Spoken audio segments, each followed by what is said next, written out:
RCF कंपनीमुळे अलिबागमधील शेतकऱ्यांचे जीवन धोक्यात। अलिबाग तालुक्यातील बोरीस आणि गुंजीस परिसरातील शेतकरी आज मोठ्या संकटात सापडले आहेत। थळ गावातील आरसीएफ या युरिया खत निर्मिती करणाऱ्या कंपनीतून गेल्या अनेक वर्षांपासून अमोनिया वायूची गळती होत आहे। या वायूमुळे शेजारील भात शेतीवर मोठा परिणाम होत असून 200 हेक्टरहून अधिक जमीन नापीक होण्याच्या मार्गावर आहे। या गळतीमुळे शेतांमधील भाताची रोपे पिवळी पडत असून रोपांची वाढ बंद झाली आहे।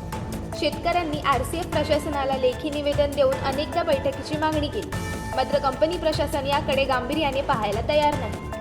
40 वर्षांपासून सुरू असलेल्या या कारखान्यामुळे आता शेतकऱ्यांचे संपूर्ण जीवन धोक्यात आले आहे। शेतकऱ्यांनी ही बाब कृषी विभागाच्या निदर्शनास आणून दिल्यानंतर कृषी सहाय्यक संतोष टकळे यांनी स्वतः शेतात जाऊन प्रत्यक्ष पाहणी केली। पिवळी पडलेली भाताची रोपे व सुकलेली शेती पाहून त्यांनीही चिंता व्यक्त केली आहे।